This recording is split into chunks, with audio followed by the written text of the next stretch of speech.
Natural star Nani హీరోగా, శ్రద్ధా Srinath heroine గా మళ్ళీ రామా అంటూ డీసెంట్ హిట్ ను అందించిన గౌతమ్ తిన్ననూరి దర్శకత్వంలో తెరకెక్కిన చిత్రం ఈ జెర్సీ. ముందు నుంచి డిఫరెంట్ కథాంశాలను ఎంచుకుంటున్న నాని ఈసారి కూడా అలాంటి స్టోరీతో ఈ రోజు ప్రేక్షకుల ముందుకు వచ్చారు. ట్రైలర్ తో మంచి స్పందన అందుకున్న ఈ చిత్రం ఎంతవరకు మెప్పించిందో ఇప్పుడు రివ్యూలోకి వెళ్లి తెలుసుకుందాం రండి. కథలోకి వెళ్ళినట్లయితే అర్జున్ అంటే నాని తన వివాహ జీవితం అనంతరం అప్పుడు ఎదురయ్యే సమస్యల వలన తన క్రికెట్ జీవితాన్ని ఆపేస్తాడు. కానీ మళ్లీ 10 ఏళ్ల తర్వాత తాను కోల్పోయిన లక్ష్యాన్ని మళ్లీ అందుకోవాలని ఆశిస్తాడు. ఆ నేపథ్యంలో అర్జున్ ఎదుర్కొన్న పరిణామాలు ఏమిటి? భారత్ జట్టుకు ఎంపిక కావాలనే తన ప్రయత్నం ఫలించిందా? ఈ విధంగా అర్జున్ జీవితం ఎమోషనల్ గా ఎలా సాగిందో తెలుసుకోవాలంటే ఈ సినిమాను వెండితెరపై చూడాల్సిందే. మళ్లీ రావాలంటే ఫీల్ గుడ్ లవ్ స్టోరీని అందించిన గౌతమ్ తిన్ననూరి తన తరువాత సినిమా నేచురల్ స్టార్ నానితో, అందులోనూ క్రికెట్ నేపథ్యంలో తెరకెక్కిస్తున్నారని తెలియగానే మంచి ఆసక్తి రేకెక్కింది. అందుకు తగ్గట్టుగానే గౌతమ్ కూడా ఈ చిత్రాన్ని చాలా డీసెంట్ గా తెరకెక్కించారు. నాని నటనా చాతుర్యానికి తగ్గట్టుగా నాని నుంచి మంచి ఎమోషనల్ ను రాబట్టారు. అలాగే 1986 మరియు 1990లో ఉండే వ్యత్యాసాలను చక్కగా క్యారీ చేశారు.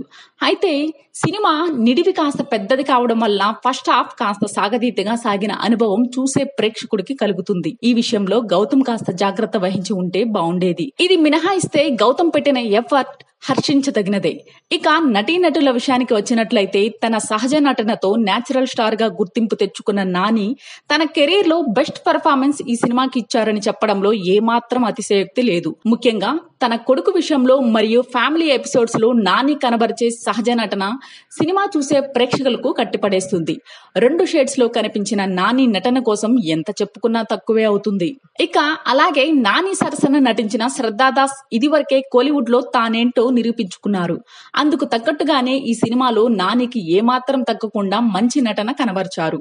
అలాగే నాని కొడుకుగా నటించిన రోహత్ కమ్రా, సత్యరాజ్ తదితరులు తమ పాత్రలకు పూర్తి న్యాయం అందించారు. అలాగే షను అందించిన సినిమాటోగ్రఫీ సహజంగా ఉంటుంది. ఇక సంగీత దర్శకుడు అనిరుద్ విషయానికి వస్తే ఎన్నో సినిమాలకు మంచి సంగీతం అందించిన అనిరుద్ ఈ సినిమాకు కూడా మంచి సంగీతాన్ని అందించారు. ముఖ్యంగా బ్యాక్గ్రౌండ్ స్కోర్ సినిమా థీమ్ కు తగ్గట్టుగా ఇవ్వడంతో సినిమాకు ప్లస్ అని చెప్పొచ్చు. ప్లస్ పాయింట్స్: సినిమాలో ఉన్న ఎమోషనల్ కంటెంట్, నాని అద్భుత నటన, ఆసక్తికరంగా సాగే ఫస్ట్ హాఫ్, బ్యాక్గ్రౌండ్ స్కోర్.